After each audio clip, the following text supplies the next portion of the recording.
In the heart of Indiana lies the small town of Delphi, where the serenity of rural life was shattered on February 13, 2017. On that day, two young girls, Abigail Williams and Liberty German, set out for a hike on the Monon High Bridge Trail, capturing moments of their journey on social media. Unbeknownst to them, these would be their final moments. Their lifeless bodies were discovered the next day, sparking an investigation that would grip the nation. For years, the case remained unsolved, with few leads and mounting frustration. Then, in October 2022, a breakthrough: Richard Allen, a local resident, was arrested and later convicted for the murders, receiving a 130-year prison sentence.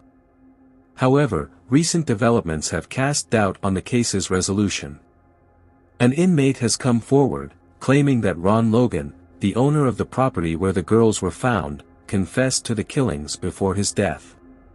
This alleged confession includes specific details about the crime, but the informant failed a polygraph test, leaving the credibility of the claim in question. As the investigation continues, the community of Delphi remains on edge, grappling with the possibility that the true story behind this tragedy has yet to be fully uncovered. Delphi, Indiana. A small town where families felt safe. A place where children rode their bikes without fear, where everyone knew each other by name. That changed on February 13, 2017. Two best friends, Abigail Williams and Liberty German, spent the afternoon hiking along the Monon High Bridge. They took pictures, laughed, and enjoyed what felt like an ordinary day. But something wasn't right. Someone was watching. Libby, just 14 years old, sensed it. She reached for her phone and started recording. What she captured would become one of the most chilling pieces of evidence in modern true crime history. A grainy image. A man in a blue jacket. Hands in his pockets. Walking toward them. Then, a voice. Low. Firm. A command. Guys, down the hill. That was the last time anyone heard from them. The next afternoon, search teams found their bodies, just half a mile from where they had been hiking. They were discovered on private property. Land owned by a man named Ron Logan. At first, Logan became the focus of the investigation. The FBI searched his home. His alibi didn't hold up. His phone records placed him near the crime scene at the time of the murders. But despite all of that, no charges were filed against him. Instead, the case stretched on for years. Investigators followed leads. 2 composite sketches were released. Tips flooded in, but nothing stuck. Until 5 years later. October 2022. Richard Allen. A man who had lived in Delphi the entire time. A local CVS employee. A husband. A father. He had even volunteered to help search for Abby and Libby. Authorities say he was hiding in plain sight. That his gun matched an unspent bullet found near the bodies. That he had admitted, in a casual conversation with police back in 2017, that he had been on the bridge that day. In 2024, he was convicted and sentenced to 130 years in prison. A conviction that seemed to bring closure. But now, there's doubt. An inmate has come forward. A man who claims that before his death in 2022, Ron Logan confessed to killing Abby and Libby. If that's true, did authorities lock up the wrong man? Or is the truth even more complicated than anyone imagined? The Delphi case may not be over. And what happens next could change everything.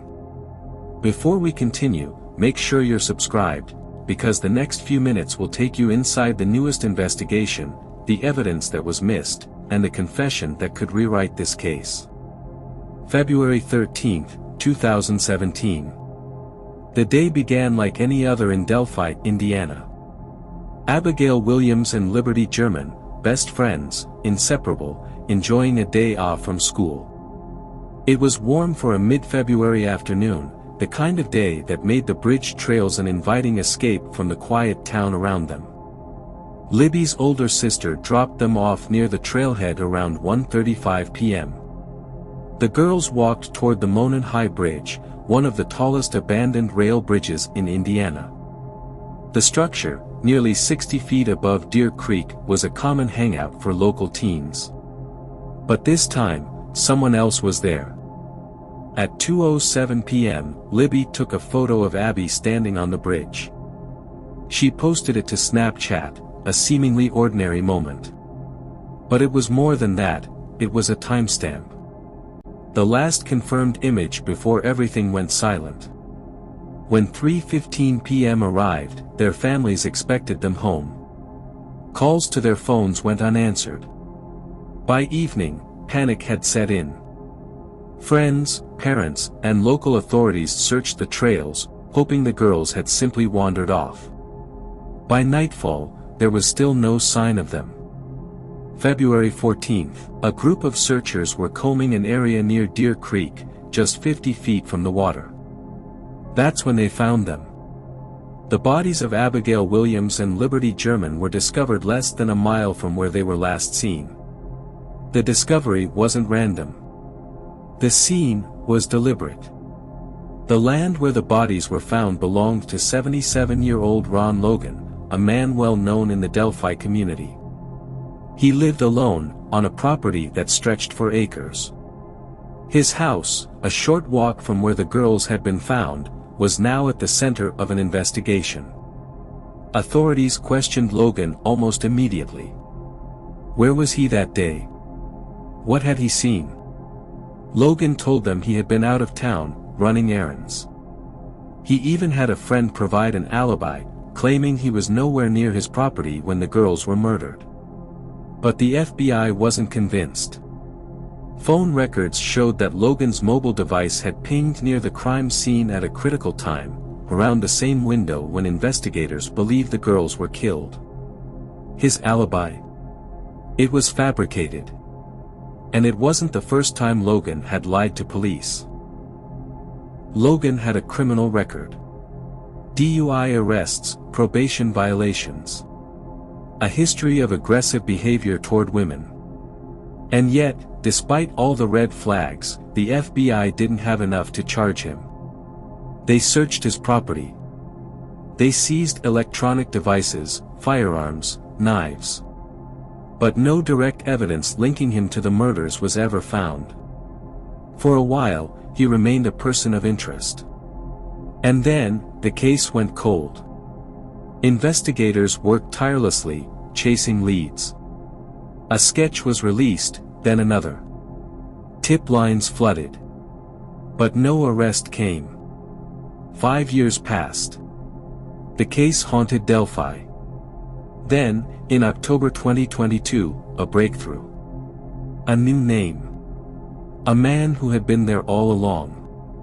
Someone who had even helped in the search efforts. A local CVS worker.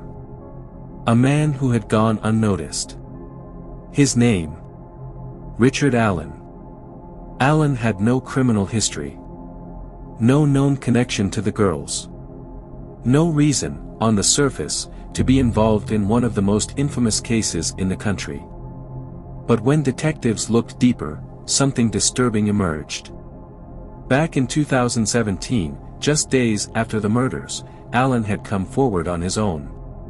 He told police that he had been at the bridge that day, simply enjoying the view. They took his statement, filed it away, and never looked at him again. For years, that was it. He was just another name in a stack of reports. Until investigators revisited the case file and saw what they had missed. An unspent bullet had been found near the bodies. A single round. And when forensic analysts ran tests, it was matched to a Sig Sauer P226, registered to Richard Allen. That changed everything. Allen was arrested and charged with the murders of Abigail Williams and Liberty German. His trial began in 2024. Prosecutors laid out their case: the bullet, the witness accounts, his own admission of being on the bridge. They argued that Allen had been hiding in plain sight all these years, working just minutes from the crime scene, blending into the town that now hated him. The defense, however, had their own strategy. They pointed to the lack of physical evidence. No DNA, no fingerprints, no video of Allen committing the crime. They questioned the reliability of the ballistic test and the fact that police had waited 5 years to act on it. After weeks of testimony, the verdict came. Guilty. Richard Allen was sentenced to 130 years in prison. For the families of Abby and Libby, justice had been served. But not everyone was convinced the case was truly over. In 2025, a new piece of information surfaced. An inmate, someone who had spent time behind bars with Ron Logan, came forward with an astonishing claim. Before his death in 2022, Logan allegedly made a confession. He described details of the crime that had never been released to the public. He claimed he knew what had happened that day. And, most disturbingly, he said that Richard Allen may not have acted alone. If what the inmate said was true, it could mean that the case had taken a massive wrong turn. That Logan, the man whose land had been at the center of this from the very beginning, had played a role after all. But there was a problem. The inmate failed a polygraph test. Some of his statements didn't match the known evidence. Was he lying? Seeking attention? Or had he revealed something authorities had long suspected, but could never prove? The Delphi Murders case was supposed to be closed. But as investigators sift through this new information, one question lingers. Did the police get it wrong? And if they did, who else is out there? As the investigation into the tragic deaths of Abigail Williams and Liberty German deepened, the FBI honed in on Ron Logan, the owner of the property where the girls' bodies were discovered. Their findings were unsettling. Despite these alarming discoveries, Logan was never charged in connection with the murders. He passed away in 2022, seemingly taking any secrets he held to his grave. However, in January 2025, a new development emerged. A prison inmate came forward, alleging that Ron Logan had confessed to the Delphi murders before his death. This revelation sent shockwaves through the community, reopening wounds and casting doubt on the investigation's conclusions. But the story took another twist. The inmate who made these claims underwent a polygraph test, and failed. This failure raised critical questions. Was the inmate fabricating the confession for personal gain, or was there a more complex truth being concealed? The failed polygraph test cast doubt on the inmate's credibility, but it didn't entirely dismiss the possibility that Ron Logan had been involved. The investigation faced a dilemma: pursue a lead from a dubious source or risk overlooking a potential truth. As authorities weighed their options, the community grappled with renewed uncertainty. The possibility that the real perpetrator remained unpunished was a haunting thought for many. The case, which had seemed resolved with Richard Allen's conviction, was now shrouded in ambiguity once more. The new allegations against Ron Logan, coupled with the inmate's failed polygraph, left both investigators and the public questioning the true narrative of that fateful day in 2017. As the story continues to unfold, one thing remains clear: the quest for justice for Abby and Libby is far from over.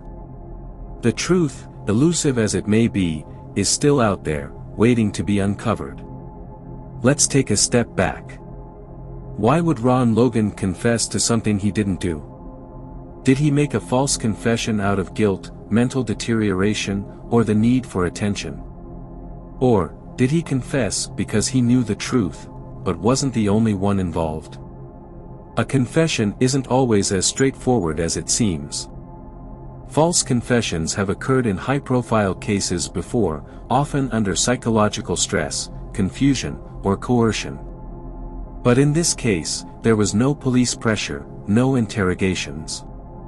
Logan's alleged confession came in private, behind prison walls, shared with another inmate. The idea that Ron Logan was involved in the murders isn't new. Investigators had suspected him from the start. But the possibility that he and Richard Allen worked together is a theory that changes everything. Consider the timeline. Logan's alibi didn't hold up. His phone records placed him in the vicinity of the crime scene. His property was used to stage the bodies. But despite all this, he was never charged. Instead, Richard Allen, a man with no known ties to Logan, was convicted. So how do these two men connect? Could Allen have been acting under someone else's direction? Could Logan have orchestrated the crime but used someone else to carry it out? Or did Allen and Logan know each other in ways that investigators never uncovered? Delphi is a small town. Less than 3,000 people live there. It's the kind of place where people cross paths, where names are familiar even if faces aren't. Richard Allen had lived in Delphi for years. Logan had been there even longer. While there is no official record linking the two, some speculate that Logan's property, remote, secluded, with easy access to the Monon High Bridge, was not just a crime scene but a premeditated dumping ground. If that's true, did Logan allow Allen to use his land? Did he witness something he wasn't supposed to? Or was he part of it? We know that Logan had a criminal past. He had been arrested for driving under the influence. He had been violent toward women. He had lied to law enforcement. These are not the marks of an innocent man, but they also don't make him a murderer. Still, his behavior before and after the murders raises questions. Logan spoke to reporters after the girls' bodies were found. He called the crime horrible and said he couldn't believe it happened on his land. But was that genuine shock? Or was it deflection? Many killers return to the scene of their crimes, inserting themselves into investigations to watch how close authorities are getting. Was Logan doing the same? And if he was involved, why would he confess so many years later? Did the weight of the crime finally break him? Or was he trying to shift blame in a moment of desperation? Confessions don't always reveal the whole truth. If Logan did admit to the murders, was he taking responsibility for something he never did, or was he trying to protect someone else? Some believe Logan's confession was meant to create confusion, to make law enforcement reconsider Richard Allen's conviction. But if that was his goal, it raises an even darker question: why would Logan want to take the fall for Allen? Or, was Logan protecting someone else entirely? Someone who has never been publicly named? There are too many loose ends in this case. Too many inconsistencies. A confession. A conviction. A town still waiting for the full truth. The official story is that Richard Allen acted alone. But if that were true, why does it still feel like something is missing? The more we examine the pieces, the more we're left wondering, did Ron Logan and Richard Allen know each other? Did they work together? Was Logan involved, or was his confession a lie? If Allen was the sole killer, why does Logan's name still loom so large over this case? We don't have those answers yet. But we do know one thing. The Delphi Murders case isn't as closed as we once thought. As of now, Richard Allen remains convicted for the tragic murders of Abigail Williams and Liberty German. However, his defense team is actively challenging the verdict, alleging significant mishandling of evidence during the investigation. One of their primary contentions centers on forensic evidence, particularly an unspent .40 caliber bullet found between the girls' bodies. Ballistic analysis linked this bullet to a Sig Sauer P226 owned by Allen. The defense argues that the methods used in this ballistic matching were flawed, potentially leading to a wrongful conviction. Additionally, the defense has raised concerns about the handling of digital evidence. Liberty German's iPhone was recovered from the crime scene, covered in leaves, twigs, dirt, and water. A defense expert suggested that logged activities on the phone indicated possible tampering. However, a state expert attributed these anomalies to environmental factors. The prosecution has dismissed the defense's claims, maintaining that the evidence was handled appropriately. While Allen's legal team fights for a retrial, investigators have turned their attention back to Ron Logan, the owner of the property where the girls were found. Logan, who passed away in 2022, was an early person of interest in the case. Recently, a prison inmate came forward, claiming that Logan had confessed to the murders before his death.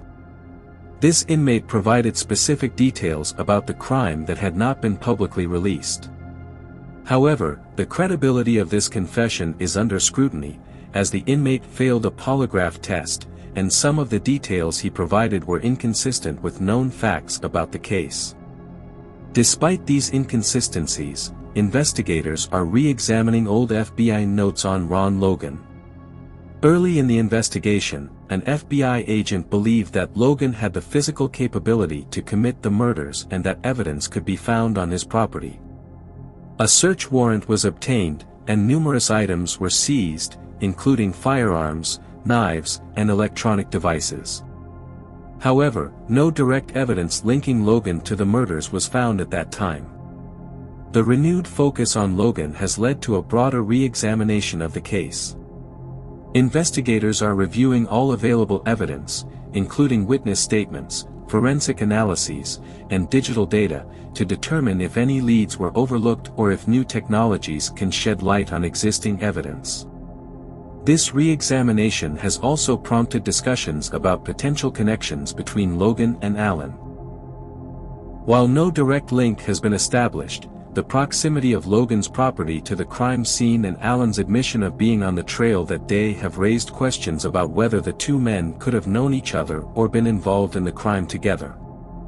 As these investigations continue, the community of Delphi remains on edge, grappling with the possibility that the full truth behind the murders of Abby and Libby has yet to be uncovered.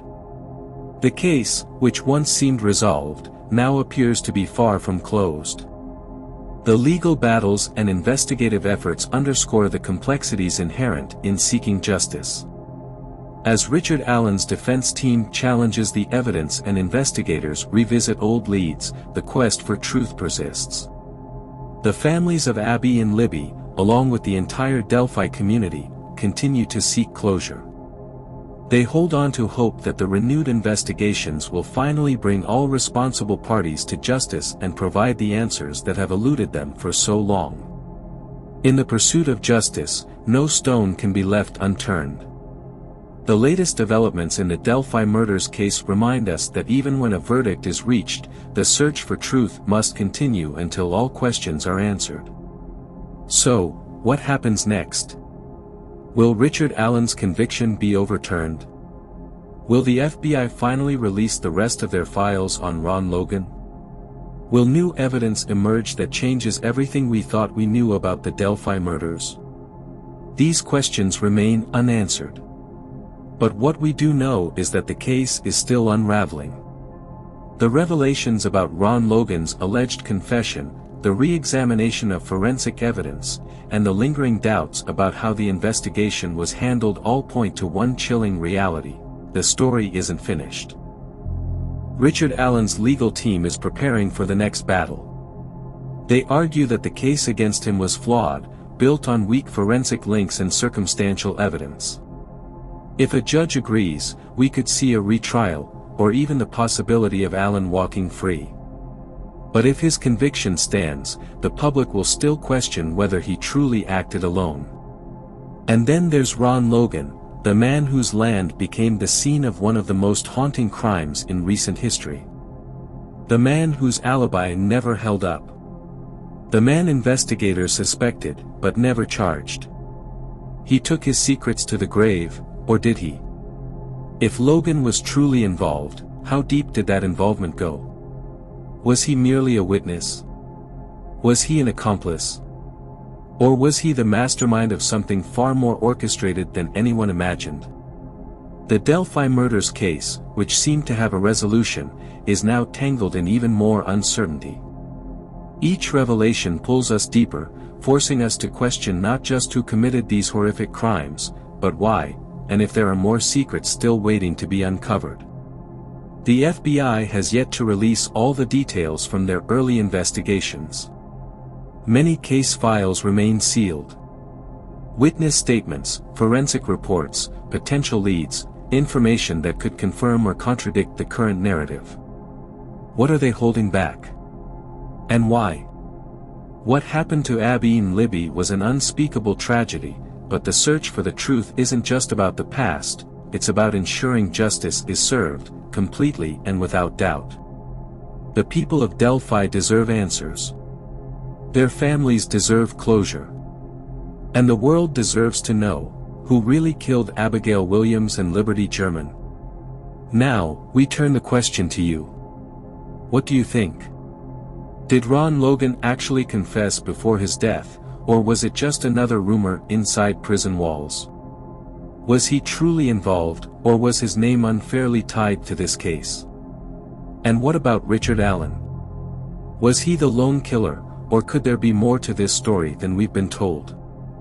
The Delphi Murders case has captivated the world for years, but with each new revelation, the truth seems more elusive than ever. We want to hear your thoughts. Drop your theories, questions, and opinions in the comments below. Let's discuss, because this case is far from over. If you found this deep dive intriguing, make sure to subscribe and turn on notifications so you never miss an update. We'll continue to follow this case and others just like it. And if you're hungry for more unsolved mysteries, check out our latest true crime. Until next time, stay safe, stay aware, and stay curious.